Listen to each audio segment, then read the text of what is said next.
આજે તમારા ઘરે મહેમાન આવી રહ્યા છે અને કંઈક નવું સલાડ ટ્રાય કરવા ઈચ્છો છો તો આ બનાવી રહ્યું છે આપણે બહુ ટેસ્ટી અને કુલિંગ સલાડ. તો આજે આપણે 4 ઇન્ગ્રીડિયન્ટ્સમાંથી એકદમ રિફ્રેશિંગ સલાડ બનાવવા જઈ રહ્યા છે. તો ચલો બનાવી લઈએ. આપણે કાંદા અને કાકડી સ્લાઇસ કરી લઈએ ફટાફટ. આપણા કાંદા કટ થઈ ગયા છે. હવે એકદમ છૂટા છૂટા કરી નાખવાના છે આવી રીતે. ચલો પહેલાં ડ્રેસિંગ બનાવી લઈએ આપણે. એના માટે મેં હાફ કપ મોળું મીડિયમ દહીં લીધું છે ઘોળીને. એમાં હવે આપણે 1/4 ટીસ્પૂન ચીલી ફ્લેક્સ એડ કરી દઈશું. મરી powder 1/4 teaspoon, 1 teaspoon sugar, salt to test,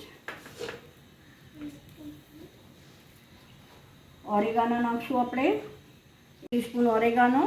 even mix herb બી તમે લઈ શકો છો. આમાં બધું મિક્સ કરી લઈશું. મિક્સ થઈ ગયું છે. હવે એમાં આપણે હાફ લીંબુ એડ કરી દઈશું. Again give a good mix. હવે આપણે 1 બાય 1 સલાડના ઇન્ગ્રીડિયન્ટ્સ એડ કરી દઈશું. કાકડી એક છાલ સાથે આપણે લીધી છે. 4 કપ બોઇલ કરેલા સ્વીટ કોર્ન છે. સાથે એક ચોપ કરેલો ઓનિયન છે. બધું એડ કરી દઈશું આપણે. આપણું બધું મિક્સ થઈ ગયું છે. તો ચલો હવે કોથમરી પણ એડ કરી દઈએ ઈચ્છા અનુસાર અને મિક્સ કરી લઈએ બધું અને સાથે સર્વ બી કરી દઈશું. તો સર્વ થઈને રેડી છે.